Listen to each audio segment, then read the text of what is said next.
Il-Ministru għal-Wirt Nazzjonali Owen Bonnici u l-Ministru Edukazzjoni Clifton Grima nedew il-Culture Pass 2024 li minnu qed igawdu 20,000 ta' studenti. L-iskema maħsuba biex tipprovdi esperjenzi kulturali u artistiċi professjonali tal kwalità lill-istudenti mill-kindergarten sal-iskel post-sekondari u istituzzjonijiet li jipprovdu edukazzjoni sal-livell MQF 4. L-iskema tajnu koll il-prattikanti kreattivi joħolqu jiżviluppaw xogħol ġdid għall-udjenzi żgħażagħ filwaqt li jiżdiedu il-kapaċità tal-programmar fuq perjodi itwal bl-iskop li jingħaqdu disċiplini artistiċi u mhux artistiċi mal-kurrikulu tal-istudenti. Il-Ministru Bonnici stqar li l-Culture Pass u eżempju ieħor ta' kif il-Gvern qed ipoġġi investiment sod fis-setturi artistiċi u kulturali ta' pajjiżna.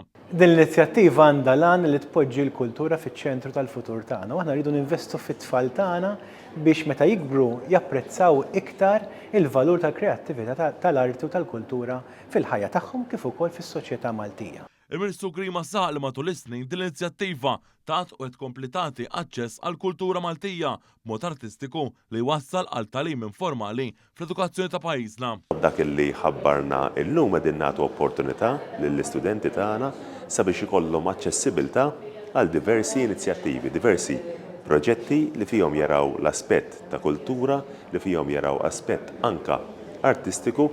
Il-Culture Pass 2024 jikkumplementa l-qafas tal-kurrikulu nazzjonali fl-waqt li jżid il-valur ta' edukazzjoni fl-arti u suġġetti oħrajn.